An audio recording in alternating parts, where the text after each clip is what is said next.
Helios 522, vocês estão me ouvindo? No alto, sobre a cidade de Atenas, 2 caças seguem um jato 737 durante seu trajeto em círculos sobre a cidade. 522, estão me ouvindo? Câmbio. Não há resposta do avião de passageiros, mas tem alguém nos controles. Há mais de 100 pessoas a bordo. Todos estavam pensando que era um sequestro ou um ato de terrorismo. Tem uma pessoa se mexendo na cabine. Repito, tem uma pessoa... O que aconteceu com a tripulação e com os passageiros? 522, estão me ouvindo? Câmbio. E quem está pilotando o avião? 522, estão me ouvindo? Câmbio.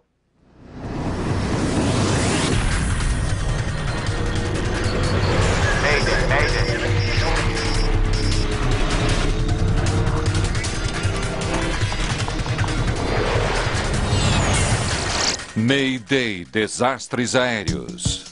Esta é uma história real. Ela foi baseada em relatórios oficiais e em relatos de testemunhas oculares. Avião fantasma. Amanhece o dia 14 de agosto de 2005. A tripulação do voo 522 da Helios Airways está se preparando para decolar da ilha de Chipre rumo a Atenas, Grécia. Está um belo dia. Eu não devia ter entrado no avião. Andreas Prodromou tem 25 anos. Ele não deveria estar trabalhando hoje, mas acabou pegando esse voo para passar um tempo com a namorada, que também trabalha na Helios. Está um dia perfeito para voar. Você vai voar, Andrés. Prodromou é comissário, mas ele tem planos maiores. Ele quer ser piloto da Helios no futuro.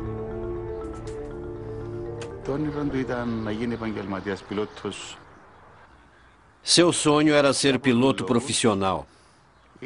Pessoalmente, eu queria que ele continuasse nos negócios da família. Sempre falávamos nisso. Oh, temos companhia. É verdade. Vá para seu assento. Te vejo em Atenas.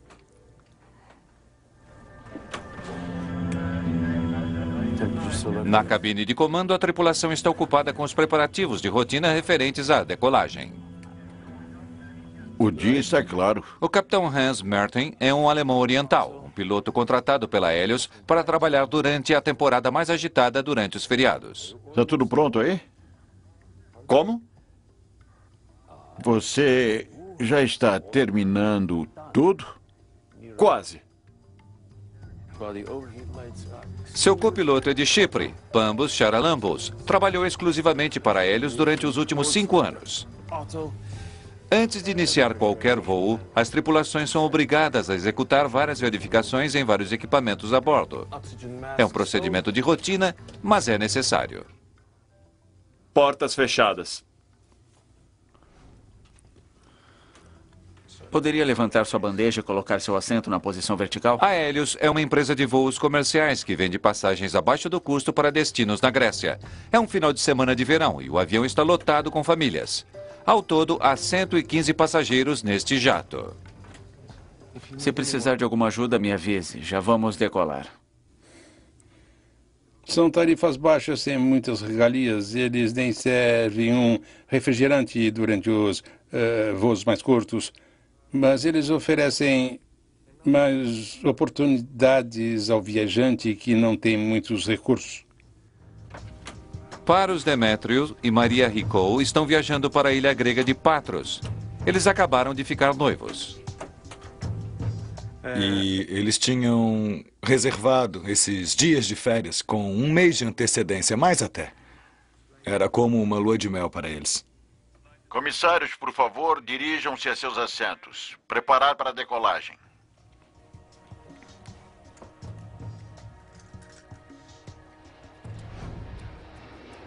Apenas alguns minutos depois das 9 da manhã, o voo da Helios Airways levanta voo em meio ao sol brilhante.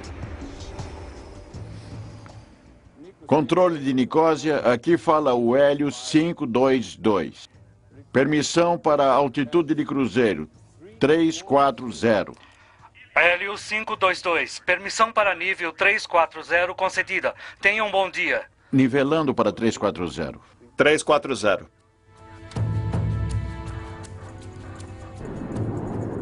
Depois de poucos minutos, o avião ainda está subindo para alcançar sua altitude de cruzeiro. De repente, soa um alarme na cabine. O que foi isso? Aviso de configuração de decolagem?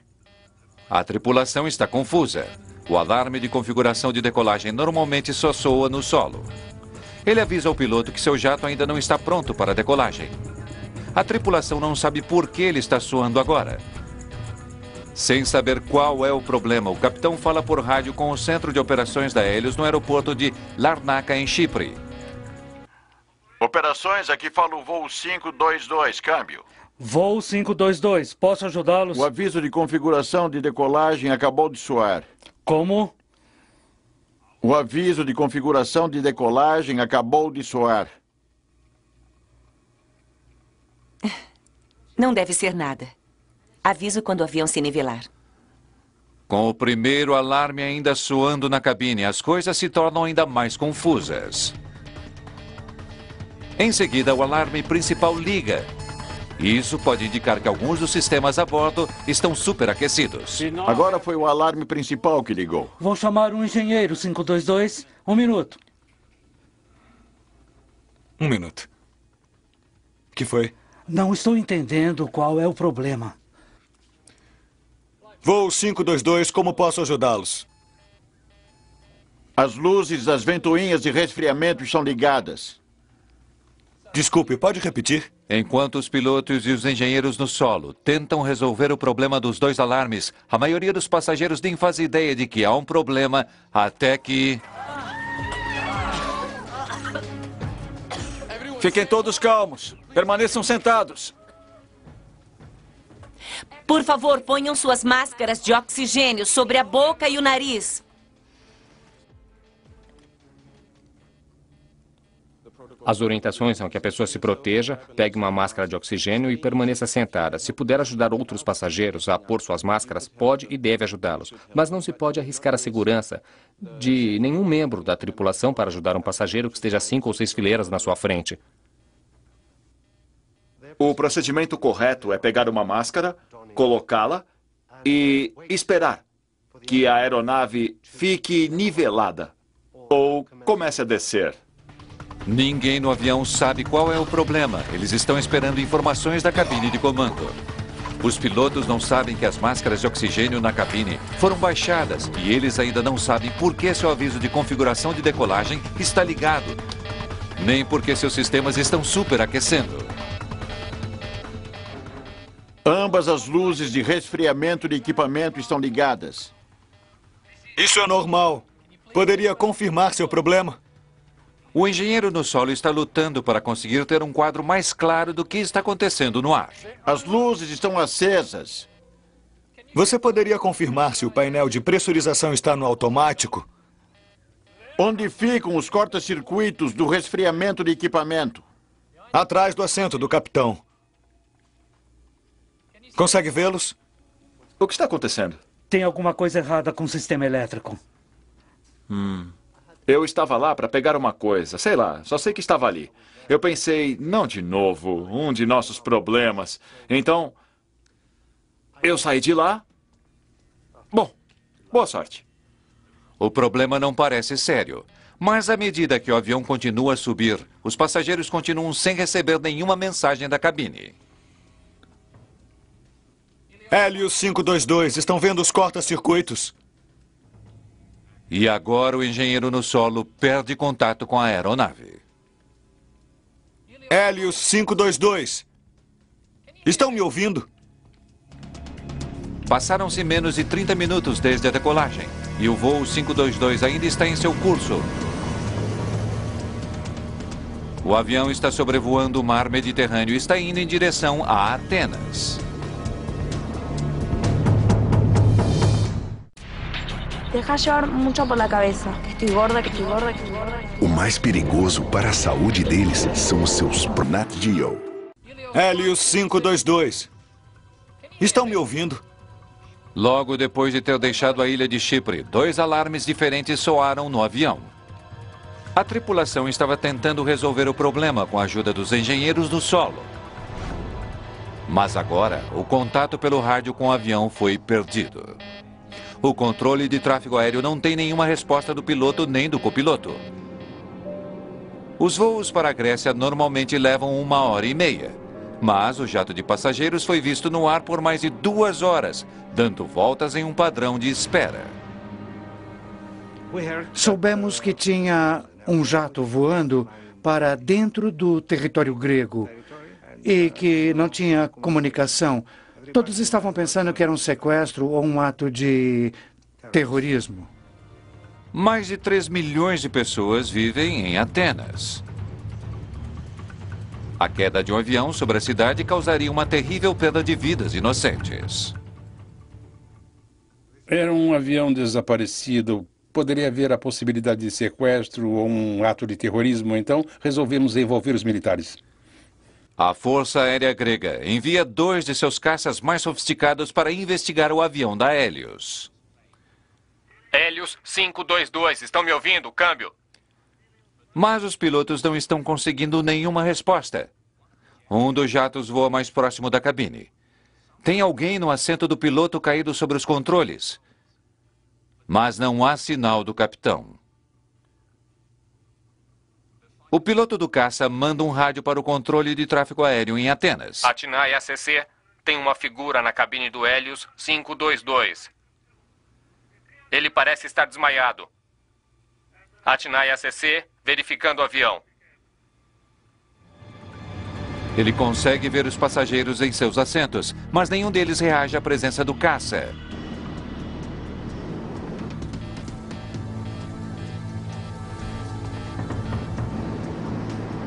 Então o piloto vê alguém se movendo na cabine.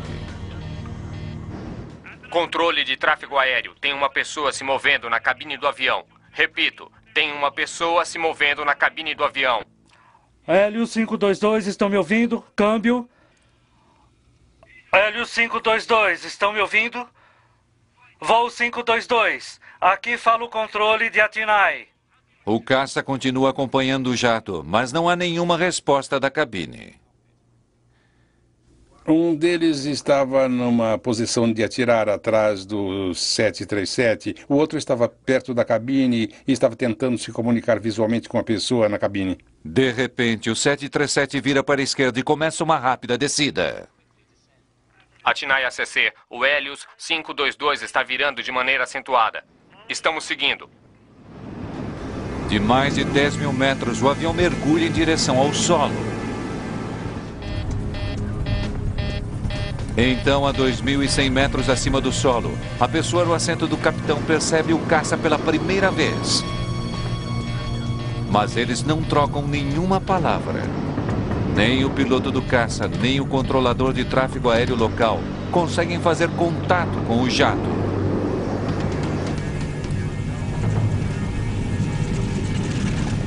Logo depois do meio-dia, quase 3 horas depois de decolar da ilha de Chipre, o voo 522 da Hélios cai.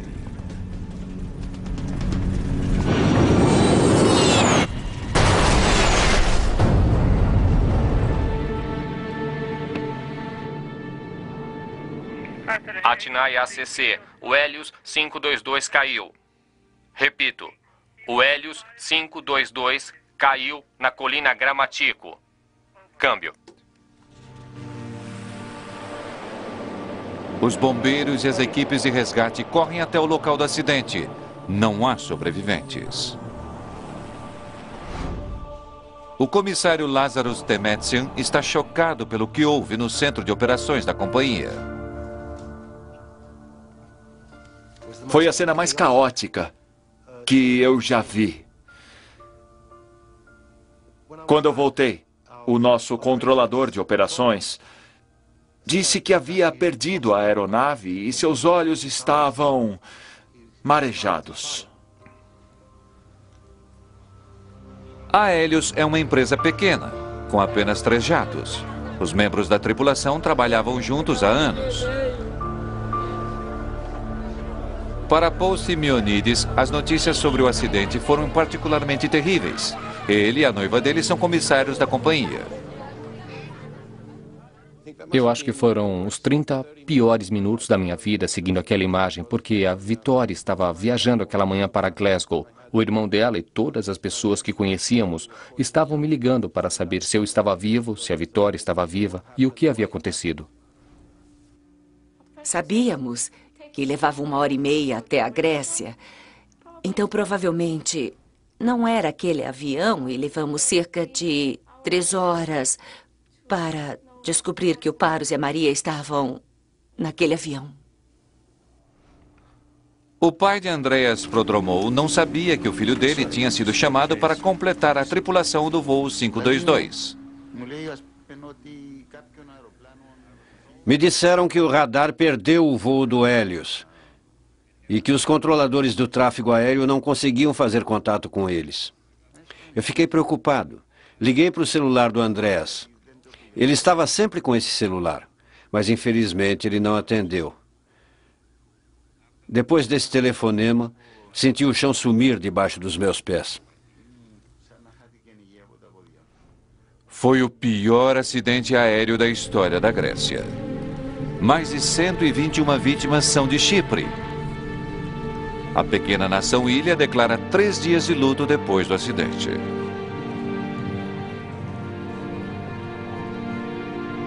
Foi uma tragédia estranha. Durante mais de 1 hora, os controladores do tráfego aéreo observaram o jato de passageiros voar sem comunicação por rádio cada vez mais perto de Atenas, sem fazer ideia do que estava acontecendo com o jato.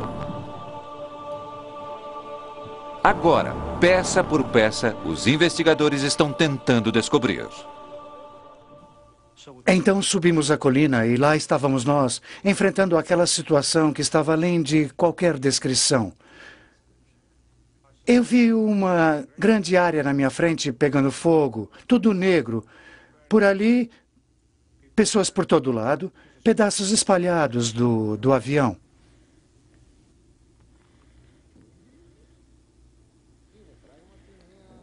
Foi uma visão verdadeiramente horrível. Espero nunca mais ter que vivenciar nada igual. Foi terrível, terrível. Os investigadores imediatamente começam a procurar as causas do acidente. Nos primeiros dias de seus esforços, dão uma virada frustrante. Eles recuperam a caixa contendo o gravador de vozes da cabine. Mas o gravador propriamente dito não estava ali. A princípio foi muito difícil para nós, porque primeiro encontramos a caixa da CVR muito danificada, mas não encontramos a máquina dentro dela. Os corpos recuperados do local do acidente são trazidos para o legista-chefe de Atenas. As autópsias adicionam mais mistério ao caso. Todos a bordo do avião estavam vivos na hora do acidente. Houve especulações na época dizendo que eles tinham morrido no ar. Mas a verdade é que eles não morreram inalando nenhuma substância tóxica nem nada assim. Aquelas pessoas morreram do impacto. Οι άνθρωποι σκοτώθηκαν. Mas, se os passageiros estavam vivos durante todo o voo, por que o piloto do caça não viu nenhuma atividade dentro da cabine e quem estava nos controles quando o jato circulou sobre a cidade de Atenas?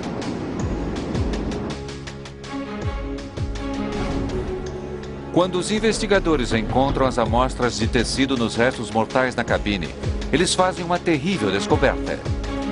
A pessoa nos controles do avião, quando ele caiu, era o comissário Andreas Prodromou, uma adição de última hora à tripulação. Mas por que ele estava na cabine?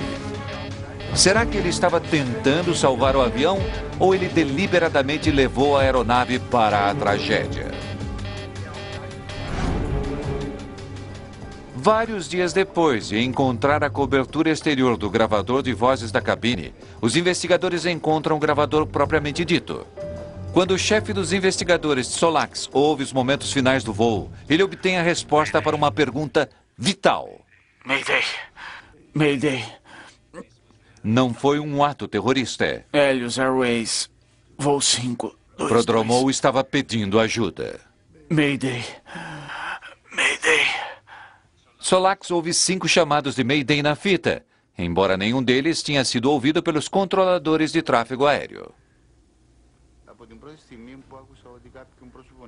A primeira vez que eles disseram que havia alguém na cabine, podem acreditar, eu sabia que era o Andrés. Ele não era covarde. Ele entendia um pouco de aviões e teve capacidade para fazer alguma coisa.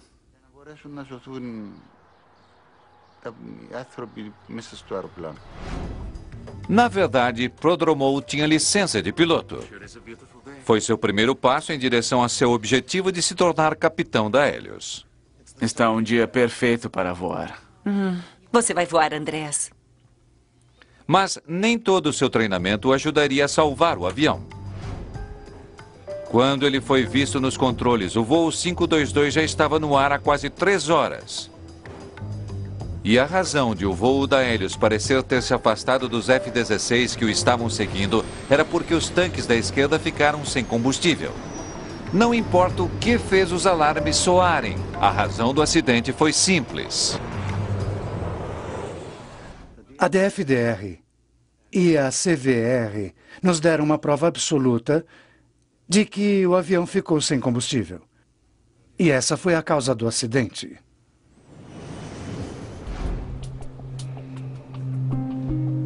Solax agora sabe quem estava na cabine do avião e por que ele caiu.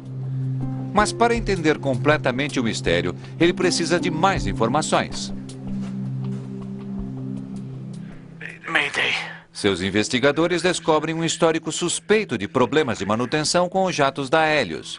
Problemas que poderiam ajudar a explicar o que aconteceu com o voo 522. Menos de 1 ano antes do acidente, a mesma aeronave sofreu uma rápida descompressão.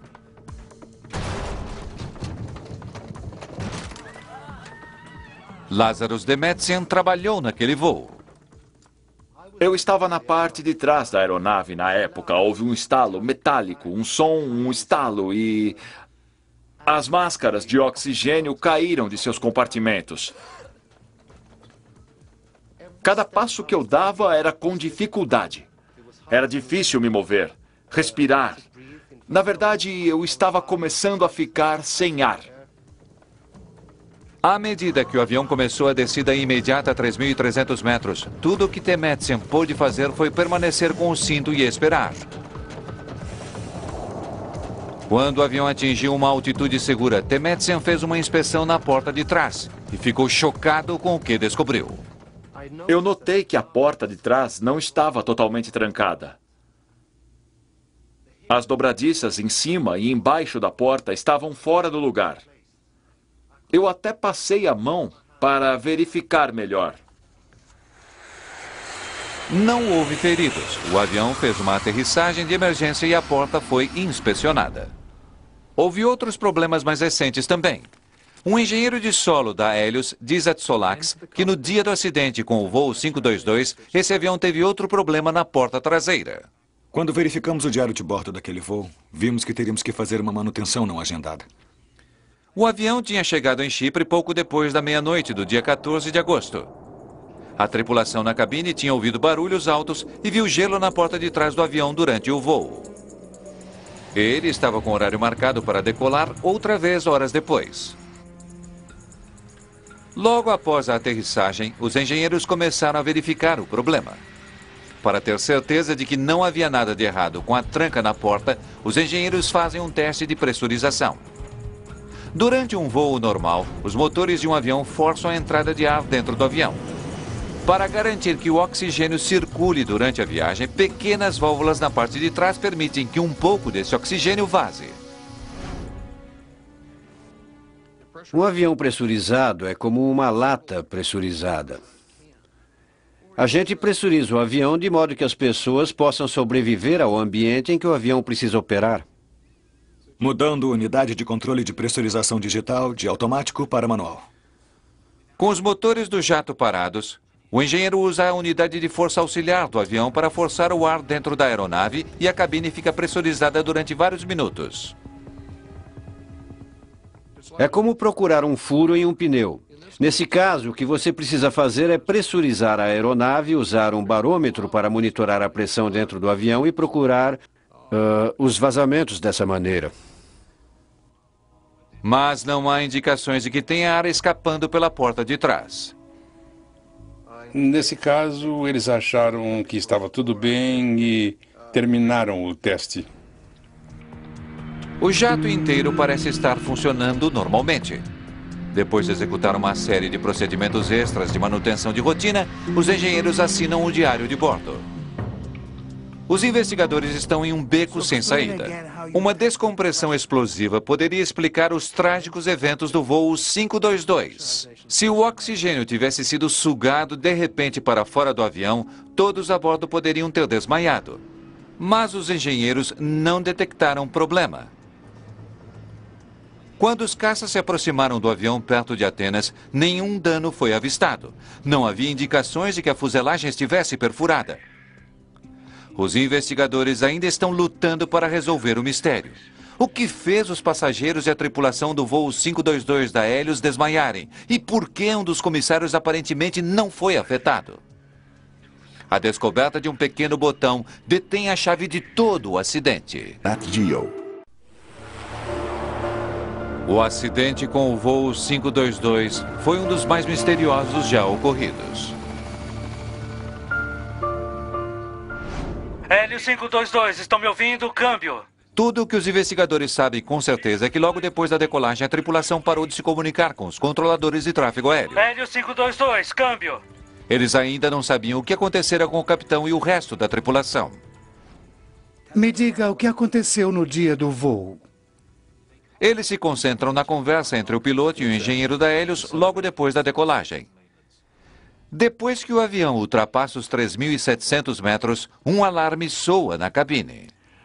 Operações, aqui fala o voo 522. Câmbio. Voo 522, posso ajudá-los? O aviso de configuração de decolagem está ligado. Como? O aviso de configuração de decolagem está ligado. Geralmente, o aviso de configuração de decolagem só é ativado na pista. Mas os destroços recuperados no local do acidente revelam que não havia nenhum problema com os flaps do avião, nem nada que pudesse fazer disparar o alarme. Então, por que ele soou? O investigador-chefe, Akrivos Solax, se concentra em um pequeno painel de controle encontrado nos destroços do local do acidente. Tem certeza de que isso foi encontrado assim? Ninguém mexeu nisso? Estávamos com sorte. Encontrar esse painel que estava ligado na posição manual foi uma grande descoberta.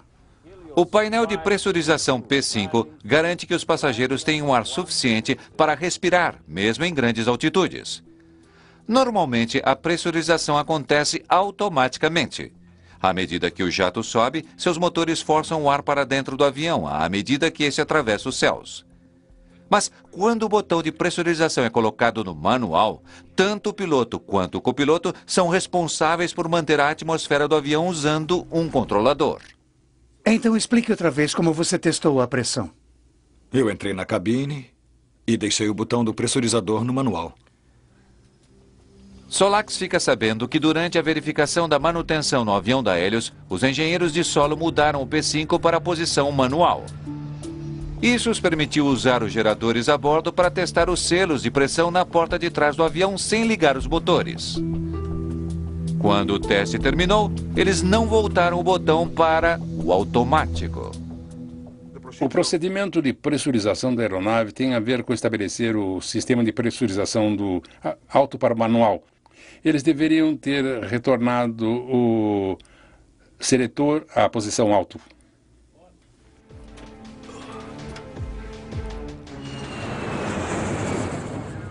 Várias horas depois, quando a tripulação entrou na cabine, o botão do pressurizador ainda estava no manual. Está tudo pronto aí? Como? Você está terminando tudo? Quase. Mas nem o piloto nem o copiloto perceberam isso. Como resultado, depois da decolagem, o avião não pressurizou automaticamente.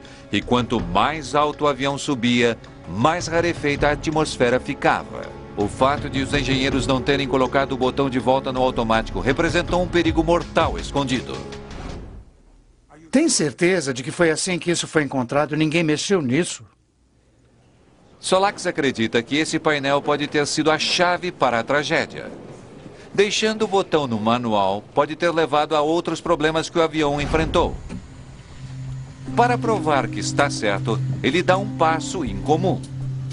4 meses depois da tragédia, ele embarca no avião da Olympic Airlines e refaz a mesma rota executada pelo voo da Helios. Se ele estiver certo sobre o que causou o desastre, este avião deverá reagir exatamente como o avião que caiu reagiu. Certifique-se de que o P5 está na posição manual.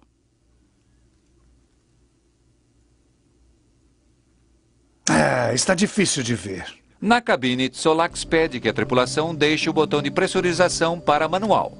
Uma luz verde acende informando que o controle não está mais no automático, mas o brilho de uma manhã ensolarada dificulta a visualização dessa luz. À medida que o voo refaz a trajetória aumentando a altitude, o oxigênio vai ficando rapidamente rarefeito dentro do avião. A mesma coisa aconteceu com o voo da Helios, o que fez o alarme ser acionado. O que foi isso? Aviso de configuração de decolagem? O alarme soou e foi mal interpretado. A maior parte da tripulação daquele voo nunca tinha se deparado com um caso desses em toda a sua carreira, porque é um evento muito raro. Solax confirma que o alarme disparou por causa da pressão do ar que estava perigosamente baixa, mas ele também descobre que esse som é idêntico ao som do aviso de configuração de decolagem. O aviso de configuração de decolagem está ligado. Mas mesmo se a tripulação do voo tivesse interpretado mal o primeiro alarme, ela ainda teria outra chance de determinar qual era o problema. A quase 5.000 metros de altitude, a luz principal de avisos do avião começou a piscar e ficou ligada durante quase 1 minuto. Agora estamos vendo a luz principal acesa. Porém, uma vez mais, os pilotos interpretaram de maneira errada a causa do alarme. A luz principal de avisos pode indicar que os sistemas do avião estão superaquecendo. Mas ela também avisa os pilotos que as máscaras de oxigênio caíram. Nesse caso, a luz estava fazendo as duas coisas ao mesmo tempo. Mas, como a tripulação não achou que estivesse tendo problemas de pressurização, eles se concentraram nos sistemas de resfriamento do avião. O alarme sobre o não resfriamento foi um efeito colateral de não pressurização. Na verdade, não é que tenha havido uma temperatura alta dentro do avião, mas foram os sensores que deveriam medir a temperatura e a pressão naquela área que sentiram que tinha algo errado. No voo que recriou o acidente, os investigadores monitoram instrumentos registrando os mesmos eventos que ocorreram a bordo daquela aeronave. Ao mesmo tempo, eles também começam a sentir os efeitos da falta de oxigênio. A primeira sensação que você tem é de que seus ouvidos vão explodir e você começa a sentir a pressão nos sinos. À medida que o avião vai subindo, você começa a se sentir meio tonto. É como se tomasse uns 2 copos de cerveja. Os níveis de oxigênio em diminuição também podem ter ajudado a explicar alguns dos comportamentos bizarros da tripulação. Quando o engenheiro de solo perguntou sobre a pressurização... Você poderia confirmar se o painel de pressurização está no automático? O capitão Martin ignora a pergunta e responde com outra pergunta. Onde estão os corta-circuitos de resfriamento de equipamento? A gente realmente não percebe a princípio. É incrível como essa parte é sutil nas primeiras frases. Eles começaram a ficar tontos, começaram a perder a capacidade de pensar coerentemente. De uma certa maneira, essa situação pega você desprevenido. Você não consegue reagir a nada e depois acaba ficando inconsciente. Solax acredita que o capitão devia estar verificando os corta-circuitos atrás de seu assento quando ele e o copiloto finalmente ficaram sem ar. E ao contrário do que acontece dentro da cabine de passageiros, as máscaras de oxigênio na cabine dos pilotos não caem automaticamente se a atmosfera começar a ficar rarefeita. Helios 522, estão me ouvindo? Do outro lado, fora da cabine de comando, nenhum dos passageiros sabia que o avião estava voando sozinho. Eles também não perceberam que uma limitação no sistema de oxigênio havia selado o destino de todos dentro do avião. As máscaras de oxigênio são fornecidas por um gerador químico acima dos assentos, mas os geradores só produzem oxigênio suficiente por cerca de 12 minutos. O problema com as máscaras de oxigênio é que, primeiro, elas não foram projetadas para manter as pessoas com oxigênio em altitude muito alta. Elas foram projetadas para fornecer oxigênio suficiente para que os passageiros possam sobreviver até que os pilotos consigam trazer a aeronave para baixo. E quase sempre elas funcionaram de maneira perfeitamente adequada. Os que usaram as máscaras devem ter permanecido conscientes por vários minutos até o oxigênio acabar. Mas depois eles também desmaiaram. Depois que o avião alcança os 34 mil pés, a pessoa sem oxigênio ainda fica consciente por cerca de 30 a 60 segundos. A maior parte das pessoas acaba dormindo quando a hipoxia começa a deixá-las inconscientes. Sem uma tripulação para pilotar, o Helios 522 continuou até Atenas guiado apenas pelo piloto automático. Quando a tripulação não tem o controle da aeronave, o piloto automático coloca o jato em um padrão de espera à medida que ele sobrevoa o aeroporto. Se a pressão na cabine do voo que está refazendo essa trajetória não for restaurada, acontecerá exatamente a mesma coisa que aconteceu no voo 522. Então Tsolax pede ao copiloto para colocar o painel P5 no automático antes que o jato chegue à altitude de cruzeiro acima dos 10 mil metros. À medida que se aproxima de Atenas, Tsolax também tem um F-16 perto dele, refazendo os eventos daquele dia. Ele quer confirmar que era Andrés Prodromou quem estava nos controles do voo 522 quando ele caiu. Vestimos uma pessoa de nossa equipe com o uniforme de um comissário. Ele entrou, sentou no lugar do capitão. E o F-16 estava olhando para ele. Ele estava confirmando que foi exatamente o que ele viu no avião acidentado. A reconstrução também responde a outra pergunta sobre o trágico destino do voo 522 da Helios. O gravador de vozes da cabine captou vários barulhos estranhos. Eles são ouvidos pouco antes de Prodromou entrar na cabine. Tsolax confirma que esses sons foram feitos por Prodromou ao usar o teclado eletrônico para destravar a porta da cabine. Confirmamos todos aqueles itens e, durante a reencenação que fizemos, foi muito útil. Isso preencheu vários vazios. Ok, vamos descer. Para o investigador-chefe Tsolax, o voo que refez a rota do avião que caiu foi convincente. Não houve nenhuma falha dramática na cabine. Em vez disso, uma série de pequenos erros e interpretações erradas levaram ao pior desastre aéreo da Grécia. 15 meses depois do acidente, as autoridades gregas publicam um relatório oficial sobre o voo 522 da Helios Airways, mas o mistério continua. O que estava acontecendo dentro do avião enquanto ele ia em direção a Atenas? E por que Andrés Prodromou foi o único que conseguiu ficar consciente até o fim? No Nat Geo. O acidente do voo 522 da Helios foi o pior acidente aéreo na história da aviação grega. O relatório final sobre o acidente detalha uma série trágica de suposições erradas feitas pela tripulação de voo. Problemas que poderiam ser facilmente evitados, mas que se tornaram mortais para 121 pessoas a bordo. Mas o que o relatório final não faz é explicar o que aconteceu dentro da cabine de passageiros, que atitudes os comissários tomaram e por que Andrés Prodromou foi o único a permanecer consciente depois de quase 3 horas de voo. As entrevistas com os instrutores de segurança da Helios e com os membros da tripulação pintam um quadro trágico do que pode ter ocorrido. Por favor, ponham suas máscaras. Não sabemos ainda qual é o problema, mas por favor permaneçam sentados. Prodromou estava sentado no fundo do avião. Quando as máscaras de oxigênio caíram, ele esperou pelas instruções da cabine. As comissárias sentadas na parte da frente do avião devem ter feito o mesmo.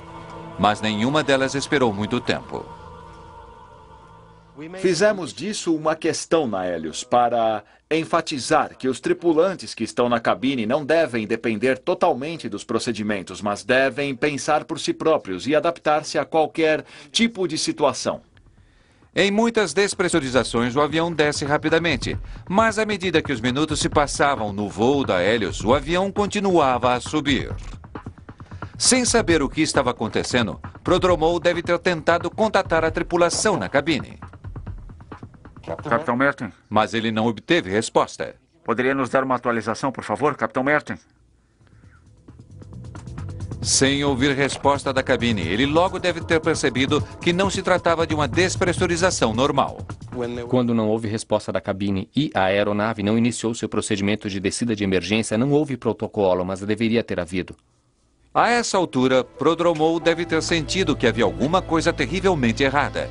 Mas para descobrir qual era o problema, ele teve que sair de seu assento. O oxigênio disponível em um 737 é um oxigênio restrito. 10% dessas máscaras estão disponíveis para a tripulação em caso de uma despressurização. Há máscaras extras em todos os assentos de todas as fileiras. Tirando vantagem das máscaras extras dos passageiros, ele deve ter ido até a parte da frente do avião, um processo que a tripulação chama de movimento de macaco. Mas se mais de 12 minutos se passaram, a namorada dele e os outros comissários devem ter permanecido em seus assentos e, como a maioria dos passageiros, devem ter sufocado pela hipoxia. Mas Prodromou era mergulhador e ex-soldado das Forças Especiais de Chipre. Seu treinamento deve tê-lo ajudado a permanecer acordado por mais tempo.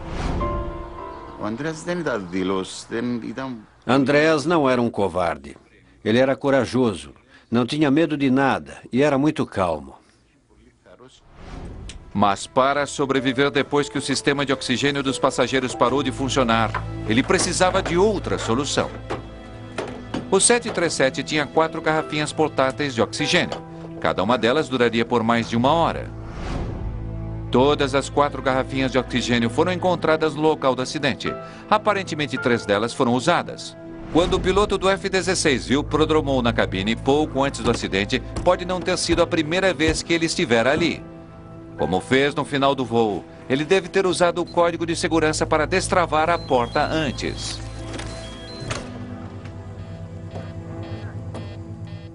O procedimento seria entrar no deck de voo pela porta da cabine. Inicialmente arrombando a porta. E depois, se nenhuma resposta fosse obtida, acionar o código e entrar assim mesmo. Durante a investigação sobre o acidente, foi descoberto DNA em uma máscara de oxigênio na cabine que combinava com o do copiloto. É possível que Prodromou tenha usado essa máscara para reavivá-lo. É possível revitalizar alguém por algum período estendido de tempo se você fizer isso antes que os danos mais sérios ao cérebro tenham acontecido. E essa é uma situação variável, dependendo da pessoa, dependendo de quanto tempo ela está exposta àquela altitude. Mas se ele estava na cabine antes, por que ele saiu de lá? Ninguém saberá. Talvez ele estivesse meio desorientado, meio confuso. Ele estava reagindo com menos velocidade do que normalmente faria. Teria sido seu estado de espírito ou sua condição física? Achamos que ele sabia qual era o problema. Mas seria essa a real situação? É uma pergunta real.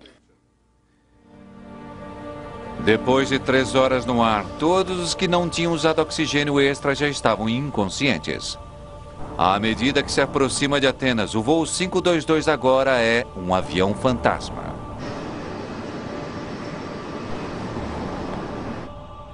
A maioria das vítimas ainda estava viva quando o avião caiu, mas é quase certeza que as pessoas estavam em coma irreversível.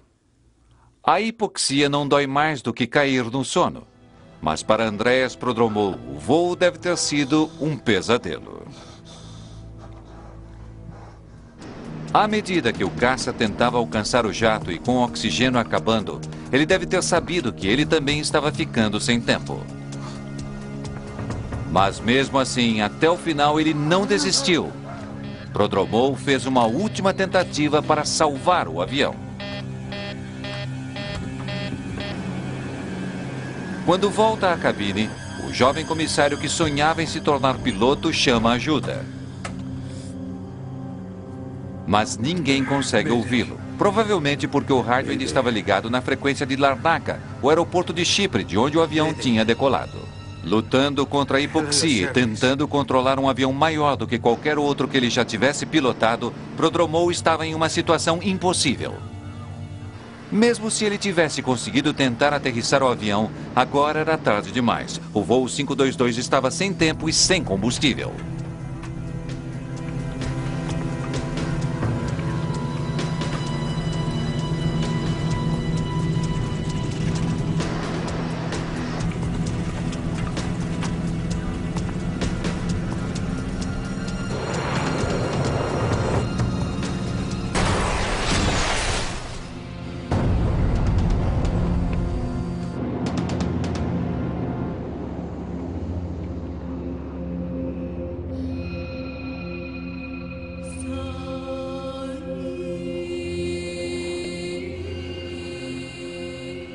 Há fotos de Andreas em Chipre, no cemitério onde ele e a namorada Charis foram enterrados lado a lado.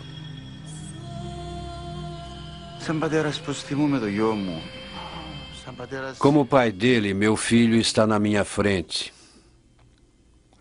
Onde eu vou, ele está sempre lá.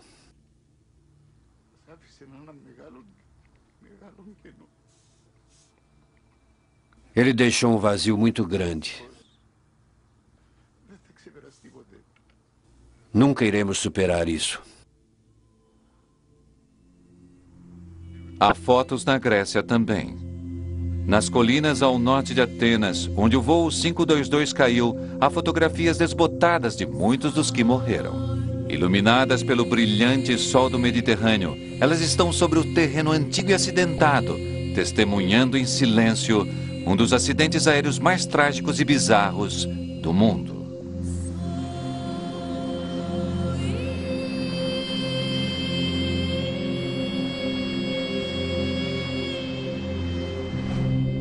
Versão brasileira Centauro.